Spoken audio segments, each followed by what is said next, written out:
Good morning, ma'am. Good morning to everyone. Stay safe at home, maintain social distance, follow the frequent hand washing technique, and prevent the COVID. Okay, and at the same time, enjoy with your parents and with your siblings. At the same time, you have to concentrate on your studies also. So, I am Mrs. Rukmini, fourth year department. On MON2, previously I was given one class on PPH. Now today I am going to explaining on prolonged labor under unit 8 in abnormal labor. So this is one of the condition, the prolonged labor. So first of all, before going to know the prolonged labor, we should know what is the normal labor. So the normal labor is the presence of regular painful uterine contractions becoming progressively stronger and more frequent, accompanied by effacement and progressive dilatation of the cervix and descent of the presenting part. At its onset, it's usually accompanied by the bloody mucoid vaginal discharge called show. The presence of culminates in expulsion of the baby and other products of conception. The first stage of labor. So the labor is consisting of completely, it's divided into four stages. You know that the first stage, second stage, third stage and fourth stage. The first stage, it starts from the true uterine contractions till the full dilatation of the cervix. Second stage, from full dilatation of the cervix to the delivery of the fetus. Third stage, from delivery of the fetus to the expulsion of the placenta and membranes. And fourth stage is after completion of the labor process, the 1 hour period, the observational period, peak period for the mother. So that is the fourth stage. So we will discuss one by one the first stage of labor. So again the first stage is divided into two phases, that is the latent phase and active phase. The latent phase will start from 0 to 3 centimeters of dilatation of the cervix. Its duration cannot be easily determined but perhaps around 8 hours. Active phase from 4 to 10 centimeters, that is full dilatation of the cervix. The cervix dilates at the rate of about 1 centimeter per hour, an average duration of labor of about 12 hours. The second stage of labor from full dilatation of the cervix to the delivery of the baby, 1 hour in primigravidas and 30 minutes for multigravidas. The third stage of labor after delivery of the baby to the delivery of the placenta and membranes. It takes 15 minutes. Fourth stage of labor, this is the stage in the first 24 hours after delivery.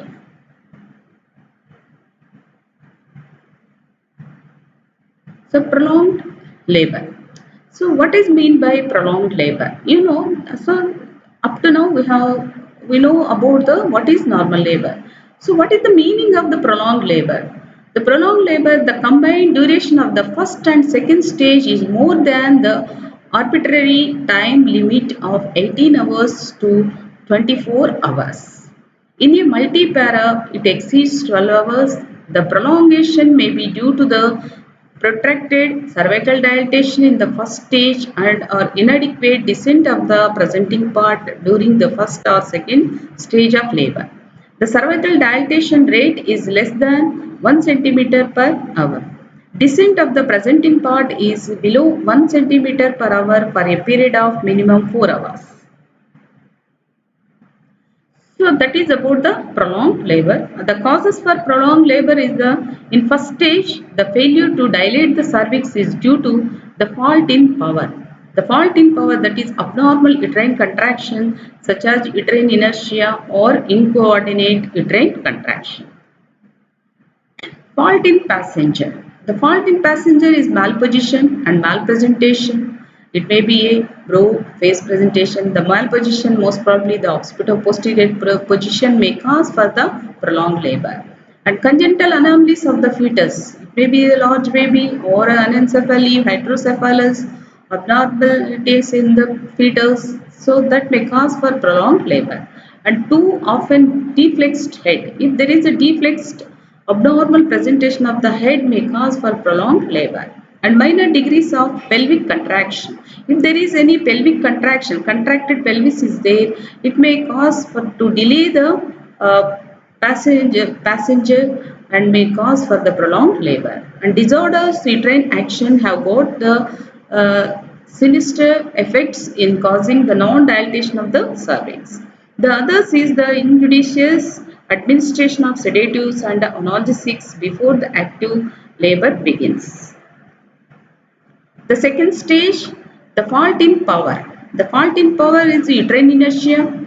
Uterine inertia means the unable to perform the uterine contractions in a proper way may cause for the prolonged labor and inability to bear down. If mother is not going to give the bear down efforts, she won't put the bear down efforts may cause for the prolonged labor and epidural analgesia. So epidural analgesia may interfere for the labor process and may cause for the prolonged labor. And constriction ring, the constriction ring, it will also cause for the prolonged labor. It will affect the coordination between the contraction from upper segment to lower uterine segment may cause for the delay of the labor process.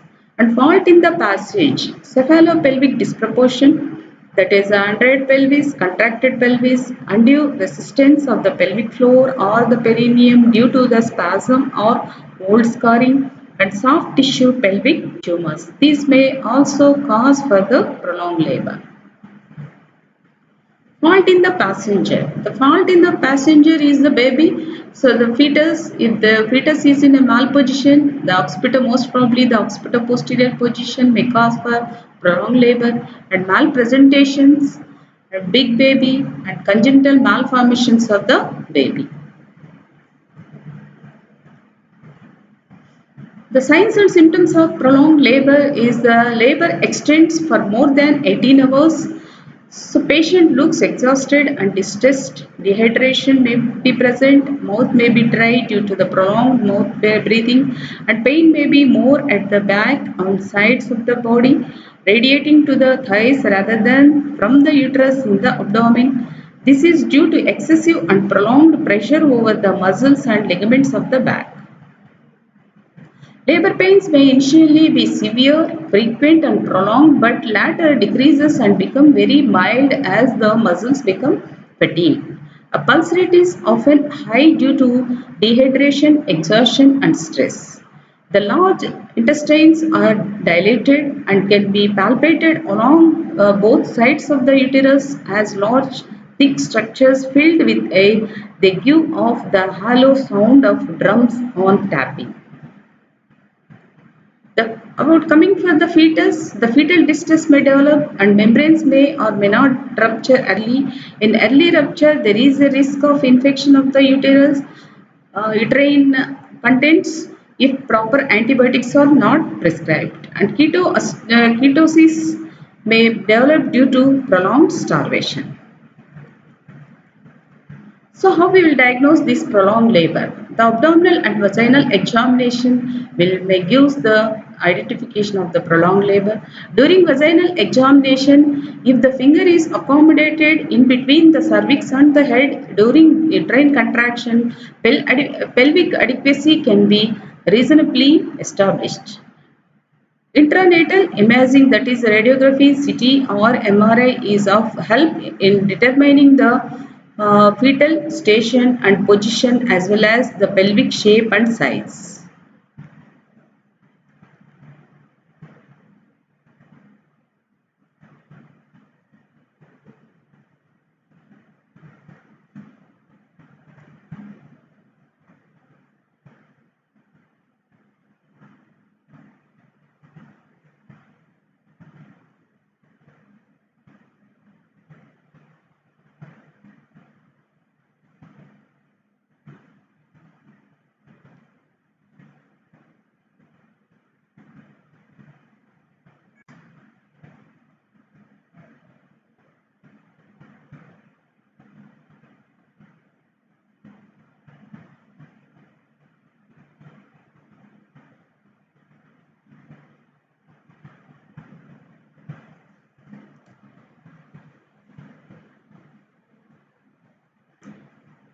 So in first stage, the duration is more than 12 hours. The rate of cervical dilatation is below 1 centimeter per hour in a primary and below 1.5 centimeter per hour in a multi.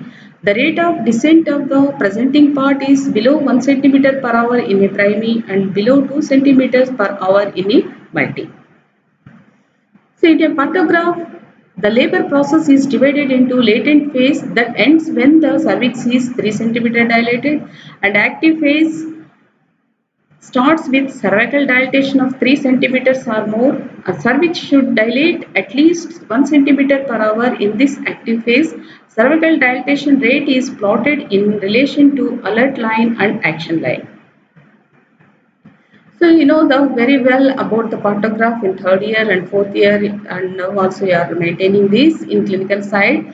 So you know the components of the pantograph, that is the fetal heart rate in this, the Leica molding of the fetal head and cervical dilatation. You can plot with you have to plot with X, and descent of the head you have to plot with 0. And there is a main thing you have to observe in this is the alert and action line. So we will start to plot the pantograph from the active phase of the labor. So alert line starts at the end of latent phase, that is the 3 centimeter cervical dilatation, and ends with full dilatation of the cervix, that is 10 centimeters in 7 hours 1 centimeter per hour dilatation rate. The action line is drawn 4 hours to the right of the alert line. An interval of 4 hours is allowed to diagnose delay in active phase, and then appropriate intervention is done. The labor is considered abnormal when the cervicograph crosses the alert line and falls on zone 2, and intervention is required when it crosses the action line and falls on zone 3. The prolonged latent phase. The latent phase is the preparatory phase of the uterus and the cervix before the actual onset of labor. Mean duration of latent phase is about 8 hours in a primary and 4 hours in a multi. A latent phase that exceeds 20 hours in primary gravida or 14 hours in multi para is abnormal. The causes. Causes is unripe cervix at the onset of labor, malposition and malpresentation, cephalopelvic disproportion, premature rupture of the membranes.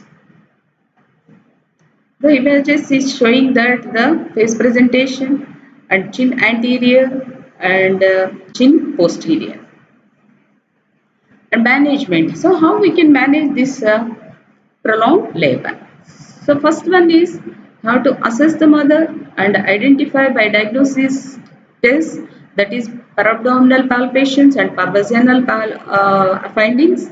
And then you have to maintain the pantograph. By maintenance of pantograph also we can identify the prolonged labor. So how we can manage this? While rest and analgesics are usually given when augmentation is decided, medical methods, oxytocin or prostaglandins are preferred. Amniotomy is usually avoided. Prolonged latent phase is not an indication for cesarean delivery. So this is the normal partograms in primary gravida and multigravida has been shown alongside the partograms showing dysfunction labor patterns. So disorders of the active phase. So active phase disorders.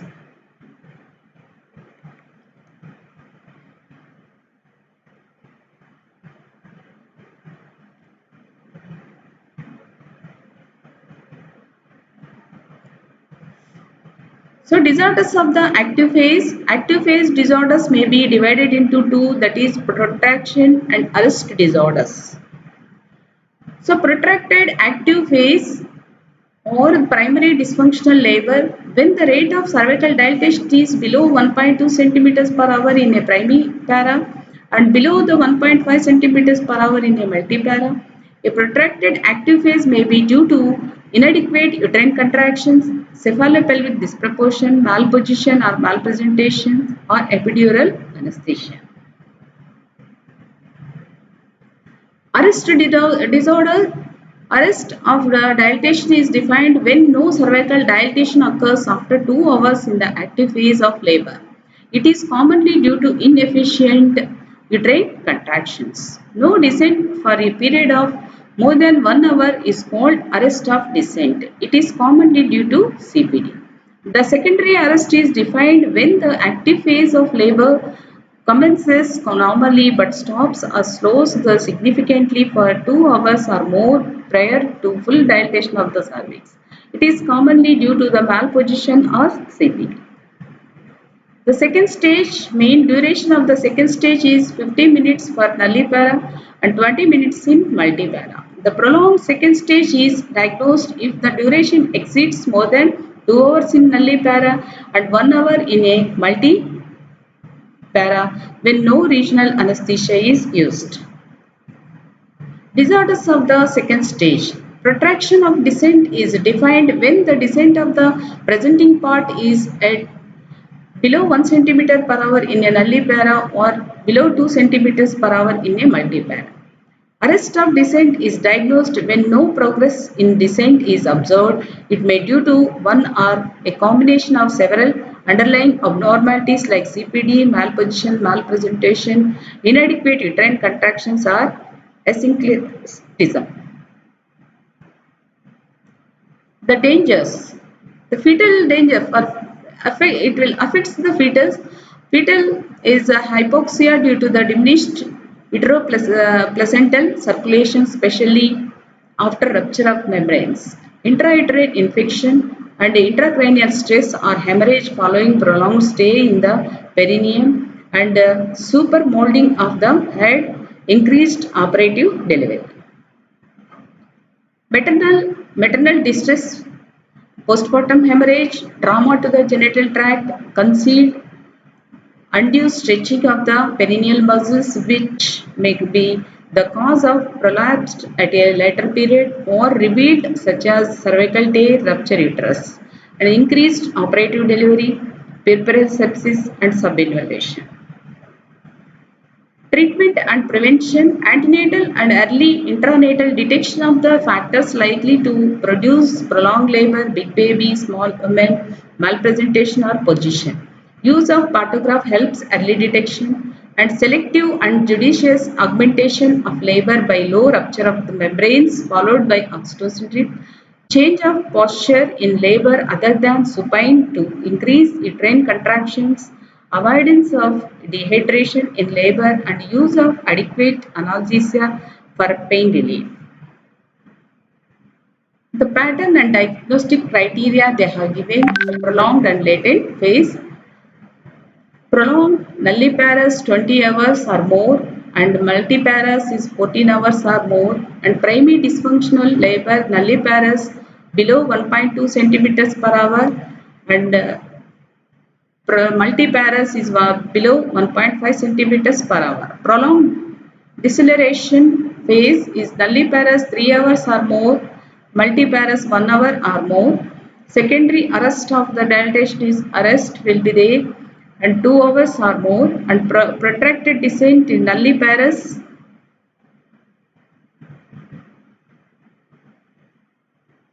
nulliparous is below 1 centimeter per hour, multiparous is below 2 centimeters per hour. Arrest of descent is arrest 1 hour or more, prolonged second stage, no descent in the second stage.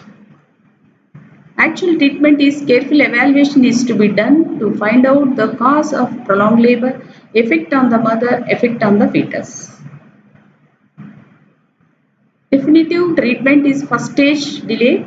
Vaginal examination is done to verify the fetal presentation, position and station. Clinical pelvimetry is done and if only uterine activities are suboptimal, amniotomy and oxytocin infusion is adequate. Effective pain relief is given by intramuscular pethidine or by regional analgesia for the management of secondary arrest, especially in multipara. One should be very careful to use oxytocin.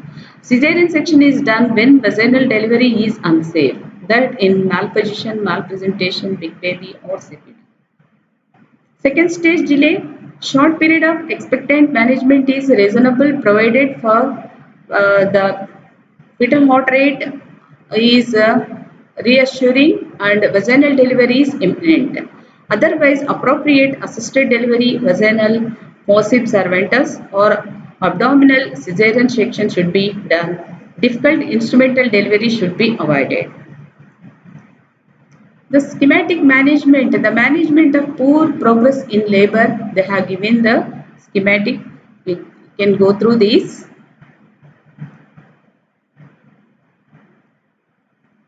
And pharmacological treatment. So pharmacological treatment, adequate analgesia should be offered to the mother such as IM-pethidine 75 milligrams before dilatation of 5 centimeters as prescribed. Where labor is prolonged, an epidural block may be given. Nursing management is informed choice and consent to treatment, psychological support, communication, and comfort and cleanliness.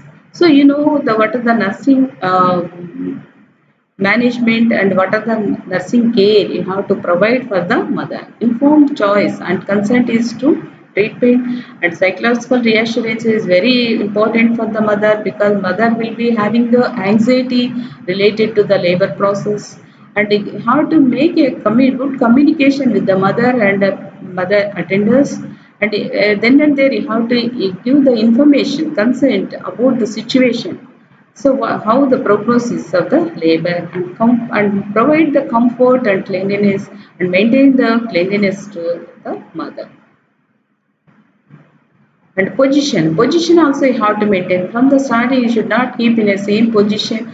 You have to provide the different types of positions for the mother which she will prefers. It may be a walking or sitting, squatting or nothing or whatever which she likes. So you have to provide the comfortable position for the mother. At the same time, you have to put a observation. Continuous observation is very important during the labor process. And frequently you have to empty the bladder and you have to observe for any retention of the urine because in prolonged labor the bladder distension will be there due to the obstruction. So that you have to observe. And amniotomy and artificial rupture of membranes also will be needed. Whenever it's needed, they will perform that. And administration of oxytocin also very important. So if there is a necessity of administration of oxytocin, then only how to give. Otherwise, if there is any malpositions, CPDs, we should not go for the administration of the oxytocin. And assessment of progress in prolonged labor. Assess the progress of contractions to detect for hypotonic uterine contractions. Assess on descent per abdomen via abdominal palpation and vaginal examination is carried out usually on a 4-hourly regime. Progress is noted in terms of increasing dilatation along with the consistency of the cervix to the presenting part. Position of sagittal suture is also noted where in caput or molding position and station difficulty to assess as it makes the sutures and fontanelles.